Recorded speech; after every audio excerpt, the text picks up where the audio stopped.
The dick question. Every woman in the world knows that is a loaded question. It's right up there with asking your boyfriend if the dress you're wearing makes your ass look fat. If you haven't been watching our videos, this is a chronological series. This particular video is the second of 2 parts. We had just argued about the ratings. I did not want to answer this one, and I told him exactly that. But he said he was fine and pushed for an answer. We have been together long enough for him to know if I lie. He knows if I'm stretching the truth to save his feelings. He can tell when I am holding something back. Finally, I told him there was one guy who is actually bigger than he is. He is actually the second biggest I have had, but the fact that someone else was larger, someone else was more or better, it was more than he expected. First, the life drained out of him.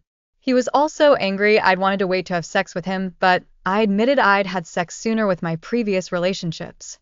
I told him, just as I've stated in previous videos, I try to learn from my mistakes. I felt that I'd moved too quickly with previous relationships, and I wanted to do things differently now. He felt that if I'd been truly attracted to him, I would have slept with him immediately. Every insecurity he had snowballed into what I would call his perfect storm of anger and doubt. Then, he completely lost his temper and became disrespectful to me, saying things he still regrets today. He also said, the church girls are always the ones who act like such nice girls and then sleep around with everyone. There are no real nice girls anymore. When he left that night, we both were afraid it was over. He apologized the next day, but it's taken us years to leave it completely behind. We eventually worked through it, and things were better. Every now and then he would make comments about church girls that still hurt, even when it wasn't directed at me. I hated that he felt that way. When we could get past his insecurity to talk about it, he was more afraid that he wouldn't be enough for me than the 9 inches of one of my previous boyfriends, and he still had trouble believing I was genuinely trying not to repeat mistakes by making him wait for sex. First, I was desperately trying to make better romantic decisions. My track record was not awesome, so if the self-help books say don't fall into bed on the first date, I'm not doing it. If they say wait until the 3rd date, let's do that. If I've realized I'm too old to do some of the stuff I did in high school or college, that's because I am now an adult, and not because he was not good enough for me to do it with him.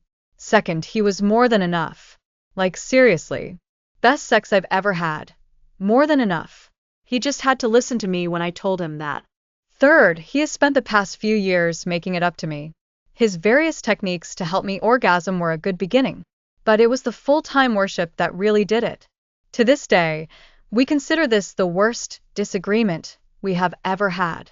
He has never again been disrespectful to me. Because of this disagreement, we made communication and honesty a priority in our relationship. With this in mind, the foundation of communication we established in our relationship gave us the confidence to bring up FLR and cuckolding in the future. Please click subscribe in the bottom right-hand corner.